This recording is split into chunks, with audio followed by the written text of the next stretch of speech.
Hi guys, Miss Main here with today's story, Flat Stanley and the Haunted House.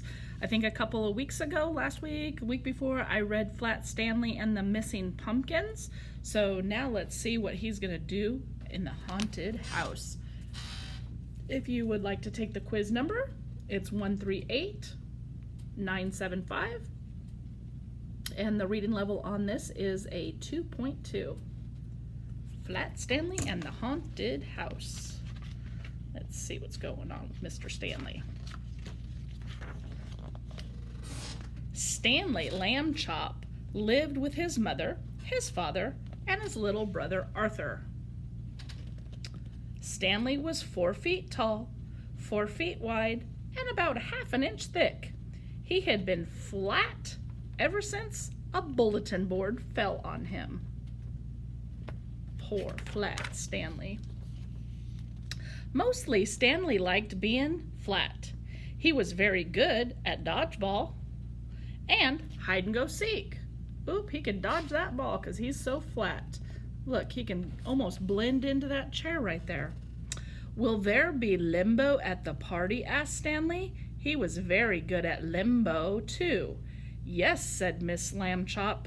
Stanley's school was having a Halloween party. Limbo, how low can you go? I want to see the haunted house, said Arthur. I hope it's really scary. Not too scary, said his mother.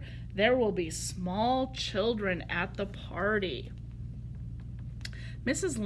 Lamb Chop zipped up Arthur's monster costume. She had sewn it herself. Perfect, she said. Scary, but not too scary. Stanley put on his costume too. He was a blueberry pancake. You look good enough to eat, Mrs. Lamb Chop said. Let's go. Yum, blueberry pancakes. Arthur and Mrs. Lamb Chop got in the car. Mr. Lamb Chop tied Stanley to the roof rack. All set, Stanley? He asked. All set, Stanley answered. Oh, he's so flat he gets to ride on top of the car? Oh man, that's not safe. The school gym was full of pirates and witches and fairies. Hey, look, Arthur said.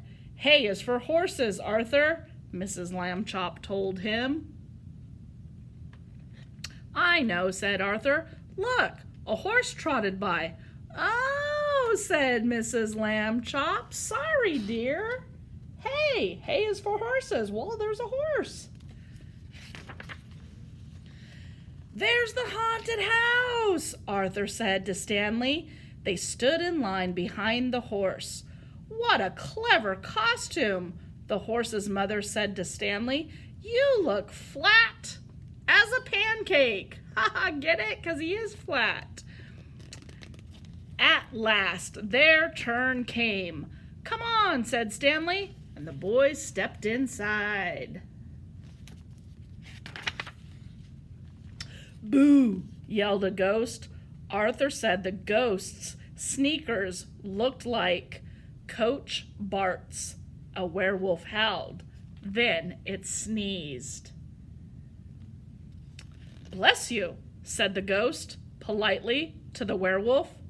This isn't scary at all, Stanley said. Let's get out of here. Oh, come on, you can still make it fun. Outside, Arthur and Stanley saw a little boy crying. It was their neighbor, Martin Tibbs. What's wrong? Asked Stanley. Did the haunted house scare you? No, Martin sniffed.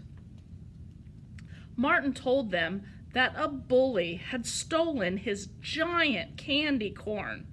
It was my prize for winning the limbo contest, he said sadly. I missed the limbo contest? Rats, said Stanley. Where did the mean kid go? Asked Arthur.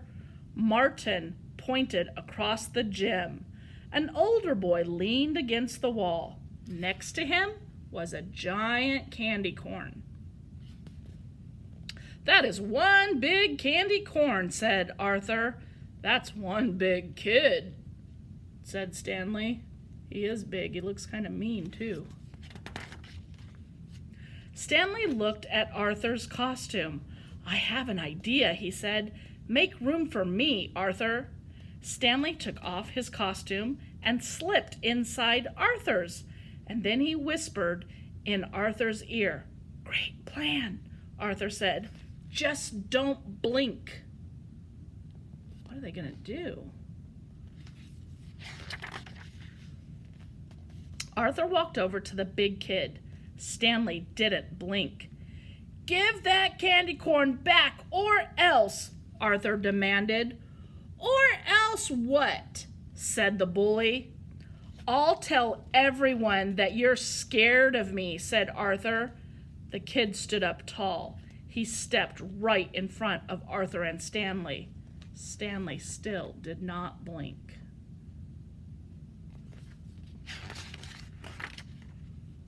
"Why should I be scared of you?" the bully growled. "I'm a two-headed monster," Arthur said. The boy pointed to Stanley's face. "Ha! That head is so fake," he said. Then Stanley blinked. "Fake?" said Stanley. "Oh, really?" "Ah!" yelled the bully. He ran out of the gym door, leaving the candy corn behind. Oh, that was a pretty good plan.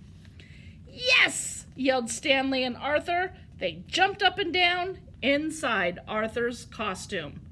Good thing Mom made it big enough for 2 people, huh? Martin picked up his candy corn. "Thanks, guys." "Uh-oh," said Arthur. Stanley turned around. Mr. and Mrs. Lambchop were standing behind them. They don't look too happy. "Arthur and Stanley Lambchop, I saw what you did," Mrs. Lambchop said sternly. "That was scary." "But, Mom..." Then Mrs. Lambchop smiled. "Too scary." She was just pretending to be mad. Silly Mom. So I hope you liked this story, Flat Stanley and the Haunted House. Listen a couple of times, take the quiz, do great, and I'll see you tomorrow for tomorrow's story. Bye.